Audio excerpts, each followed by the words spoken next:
नमस्कार दोस्तों, uncut stories में आपका स्वागत है।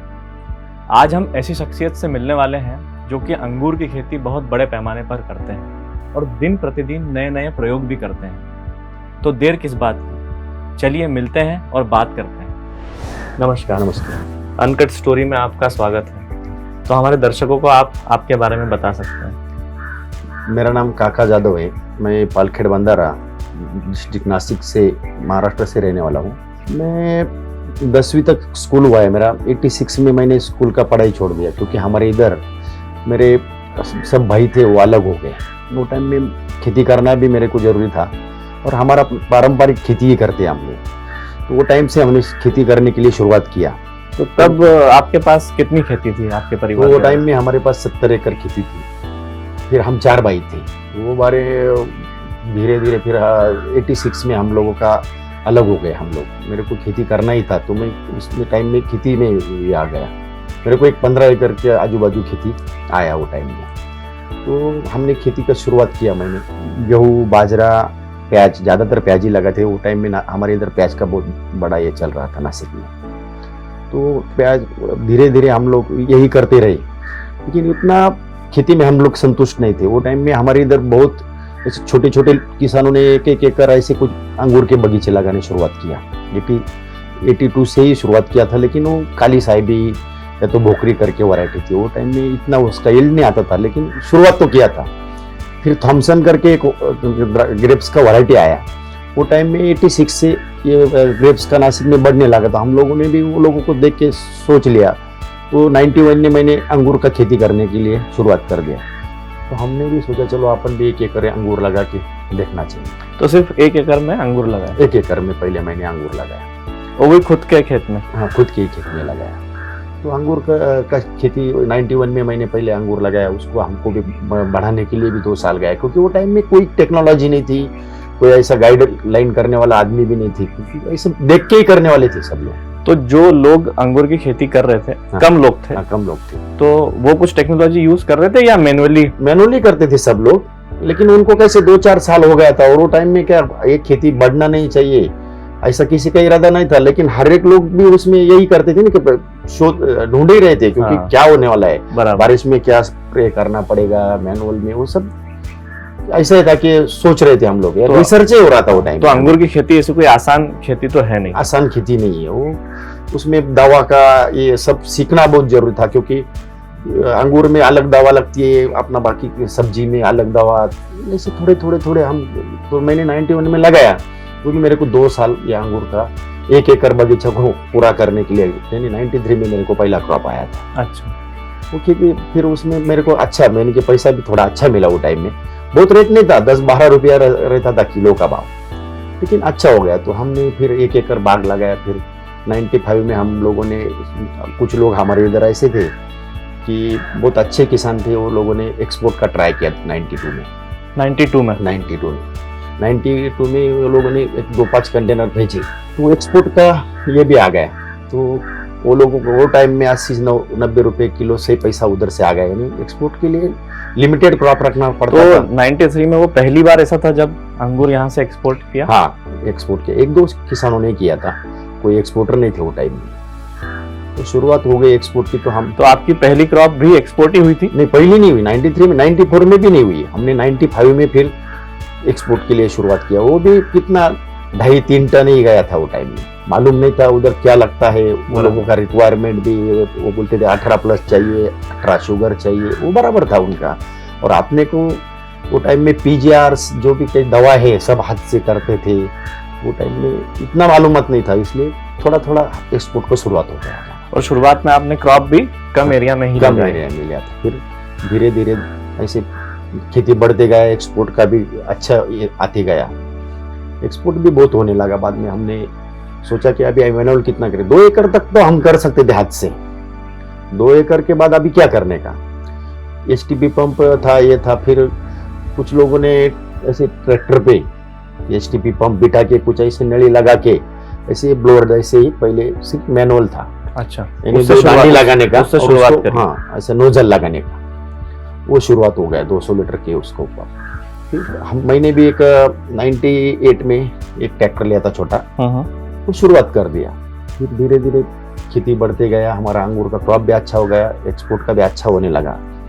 हम लोगों ने एक्सपोर्ट में एक इतना जंप किया कि वो 2003 में अच्छे एक्सपोर्ट होने लगा। फिर हमने बड़े ट्रैक्टर लेनी शुरुआत हो गई। तो इसमें ये आपकी जो जर्नी रही 93 से लगा के 2003 तक, हाँ। तो इसमें बहुत सारे एक्सपेरिमेंट हुए, बहुत सारे हुए। उसमें स्प्रेयर अलग अलग आने लगे, फिर ये ट्रैक्टर भी उतना स्प्रेयर नहीं इतने डेवलप हुए थे, लेकिन ट्रैक्टर में भी लोग ढूंढ रहे थे कि टेक्नोलॉजी पीटीओ का ये आरपीएम इतना चाहिए, वो भी ढूंढ रहे थे ना लोग। उनको भी मालूम नहीं था कि कितने आरपीएम पे कितना ये करने का। बराबर। ऐसे कुछ टेक्निकल लोग आके थे जिसको स्प्रे बेचना, वो लोग ने शुरू कर दिया। वो अच्छा हुआ, वो लोगों ने बहुत मेहनत की है उन्होंने भी किसान के साथ। तो स्प्रेयर के लिए ट्रैक्टर फिर कौन सा चाहिए, क्या चाहिए, इसके ऊपर हम लोगों ने ये करते करते फिर कुछ लोगों ने ऐसे ट्रैक्टर के बारे में सर्च शुरुआत किया। तो मैं एक चीज पूछना चाहूंगा कि अंगूर की खेती में ट्रैक्टर कितना इम्पोर्टेंट है, मतलब कितना महत्वपूर्ण भूमिका निभाता है? देखो, अंगूर की खेती में अगर ट्रैक्टर नहीं ना तो खेती नहीं कर सकता है आज की तारीख में, कोई कर नहीं सकता है। क्योंकि मैनुअल क्या करेगा अभी आदमी, 1-2 एकड़ तो किसी के पास अंगूर नहीं रहेगा। छोटा किसान भी 3-4 एकड़ के नीचे नहीं है। अच्छा। हाँ, और वो हाथ से कर ही नहीं सकता है अभी आज की तारीख में, क्योंकि लेबर का बहुत प्रॉब्लम हो गया है।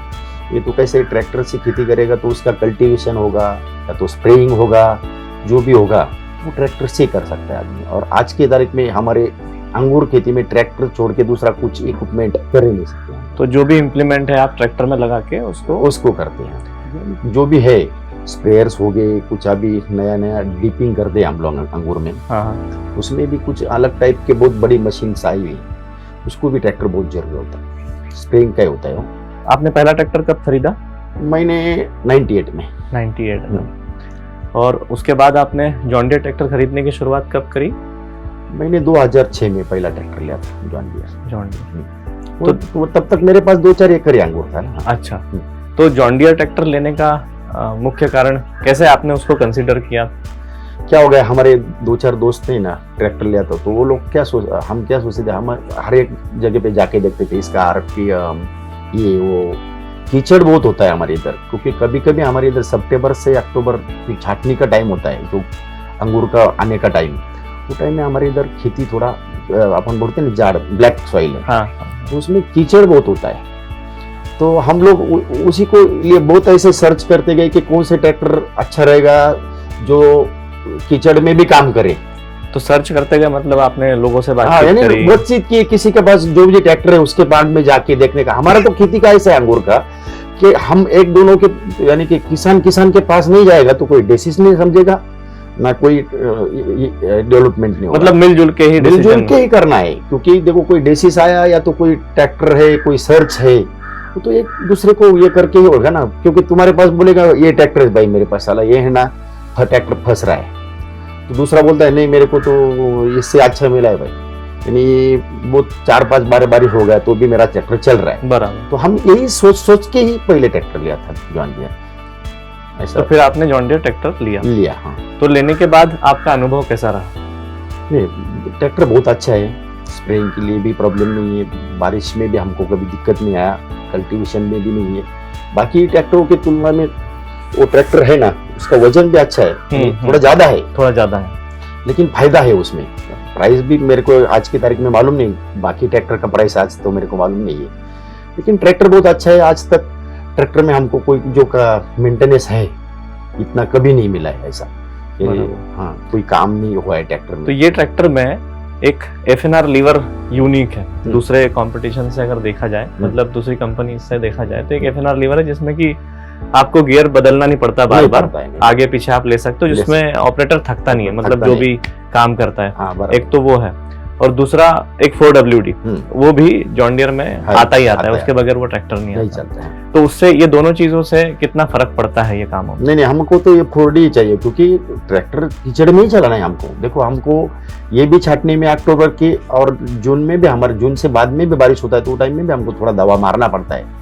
वो हिसाब से हमको 4D तो ट्रैक्टर कोई भी हो, 4 व्हील चाहिए। 4 व्हील चाहिए। तो जैसे अगर अभी हमारे किसान भाई अगर अंगूर की खेती हो, चाहे और भी दूसरे बाग हो, या फिर सब्जियों की खेती हो, और अगर ट्रैक्टर अगर वो देख रहे हैं, तो आप उनको क्या संदेश देंगे? देखो, मैं अभी ये खेती लिया है, ये भी हमने अभी डेवलप किया है भाई ने। हाँ, इस खेती के बारे में भी आप थोड़ा बता सकते हैं। हमने क्या किया, वो मेरा खेती का उधर का हो गया, फिर हमने ये खेती लिया है, मेरे दोस्त है भयानी फार्म्स नाम से हमने ये किया। हम एक्सपोर्ट भी वो अच्छा तरह से करते हैं। तो हमने सोचा कि अभी क्यों ना किसान के लिए नया वैरायटी लाए। नया जो ड्रग्स का प्रजाति इसलिए लाना है क्योंकि उसमें पीजीआर पेस्टिसाइड बहुत थोड़ा कम लगता है। किसान का खर्चा कैसे बचे, हम अभी उसके बारे में सोच रहे हैं कि क्यों ना हम अपन किसान के लिए भी कुछ करें। अपन भी किसान है तो देखना है। तो फिर हमने, तो ये आपने एक बहुत अच्छी बात बताई कि आप प्रयोग भी करते हैं। हाँ, प्रयोग भी। तो जैसे आपने बताया कि दूसरी कंट्री के जो अंगूर हैं वो अपने यहाँ पे भी आ सकते हैं, आप उसका ट्राई कर रहे हैं। तो हमने वो सोच लिया। फिर उसमें के बाद में हमने 2019 में मई में हमने ये खेती लिया। इधर बहुत ऐसे डोंगर जैसे था, मतलब पूरा पहाड़ी एरिया था। हमने सोचा कि इसमें भी अपन वो जो नया नया अंगूर लाना है इधर डेवलप करके देखें। तो ये कितना एरिया है पूरा? ये 102 एकड़ है पूरा। 102 और पूरे में ही अंगूर लगाया अभी। तो अभी हमने वो लाया है, प्लांट एंड क्वारंटाइन में वो पड़ा है हमारा प्लांट। अच्छा। हाँ, वो गवर्नमेंट का प्रोसेस होता है, उसमें पड़ा है। अभी ये सितंबर में उसको भी लगाना है। हमने 20-25 एकड़ का वो भी 5 है। तो इसीलिए ये फार्म डेवलप किया है। और ये फार्म के लिए मैंने जॉन डियर के 5-6 ट्रैक्टर लिए। अभी मेरे को जो आगे भी लेना है वही लूंगा, क्योंकि जो बड़ा ट्रैक्टर लिया है मैंने 5105 बराबर, मेरे को बहुत पसंद आया। क्योंकि मेरा खेती में वो कल्टीवेशन हो या जो भी काम है, छोटे ट्रैक्टर्स के अलावा आपके पास एक ये ट्रैक्टर भी बड़ा भी लिया, और भी एक लेने का है। क्योंकि वो ये 100 एकड़ में अगर कल्टीवेशन करना है तो हमको बड़ा ही ट्रैक्टर चाहिए। छोटे ट्रैक्टर से इतने ड्राइवर ये, क्योंकि छोटा ट्रैक्टर में 2 बार गली में जाना पड़ता है, जो लाइन रहता है उसमें। बड़े ट्रैक्टर से कैसे बड़ा इक्विपमेंट ये कर सकते हैं। तो जैसे कि आपने बताया कि आप नए नए प्रयोग करते हैं, फिर वो सक्सेस होने के बाद आप किसानों को शेयर करते हैं। हाँ, वो हिसाब से हमने अभी 100 एकड़ डेवलप किया है। उसमें वो 20-25 एकड़ लगाने का है। जो वैरायटी आपने इंडिया के क्लाइमेट में इधर बराबर जो सक्सेस रहेगी वही हम 2 साल बाद किसानों को देंगे। जो सक्सेस नहीं रहेगी उसको देना बरोबर नहीं, क्योंकि फिर ये किसान को भी ट्रायल करते करते मर जाएगा। तो इसीलिए हमने डेवलप किया है।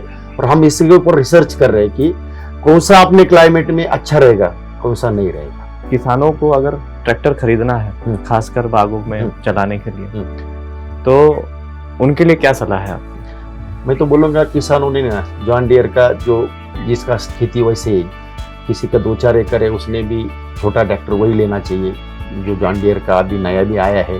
क्योंकि उसका टायर साइज वाइडर बोलते हैं उसको। हमारे कीचड़ के हिसाब से वो ट्रैक्टर बहुत अच्छा डेवलप किया है, उसका बहुत ट्रायल हुआ है। और वही ट्रैक्टर वो किसानों ने लेना चाहिए जॉन डियर का। मेरे बहुत ट्रायल हो गए, क्योंकि अभी भी अभी भी हमारे इधर वही ज़्यादा चला रहेगा। हमारे जो फार्मर हैं पारंपरिक तरीके से खेती करते हैं पूरे इंडिया में। हाँ, तो अगर फार्मर को अमीर बनना है, मतलब एक बिजनेस टाइप खेती करनी है, तो उसको, जैसे आप लोग अंगूर की खेती करते हैं, तो उन लोगों को भी क्या करना चाहिए ताकि ये खेती में वो अच्छा पैसा कमा पाए? ये है, हर एक राज्य में क्लाइमेट कंडीशंस क्या है, लेकिन हर एक आदमी ने कुछ, देखो अभी नया नया बहुत जो फसल आ रही है। कोई जगह पे कुछ लोग ड्रैगन कर रहे हैं, कुछ लोग कई जगह पे अभी अनार कर रहे हैं। जो भी अपने इधर सक्सेस होता है वो हर एक आदमी ने नया नया करके करना चाहिए। अभी देखो गुजरात में जाएंगे, खजूर बहुत लोग नए तरीके से डेवलप कर रहे हैं, वो करना चाहिए तो ही किसान को अच्छा रहेगा। क्योंकि अपना पारंपरिक खेती में अभी अनाज या वो गन्ना इसमें इतना नहीं मिल रहा है। कपास भी 2 साल से थोड़ा रेट बढ़ गया है, इसलिए, नहीं तो उसमें लागत भी और पैसा भी नहीं उतना मिलता है। कैश क्रॉप करके अपन हर एक किसान ने अभी फल सब्जी जो भी नया डेवलप हो रहा है, नया नया टाइप का शिमला मिर्च आ रहा है, जो भी कलर्स है, कुछ पॉली हाउसेस है, वो हिसाब से किसान ने करना चाहिए। तो ये अपने को मतलब नए जमाने की खेती की तरफ मुड़ना बहुत जरूरी है। आपका बहुत बहुत धन्यवाद। मुझे आशा है कि हमारे किसान अगर इसको देखेंगे तो जरूर खेती में वैसी उन्नति करेंगे जैसे आप कर रहे हैं।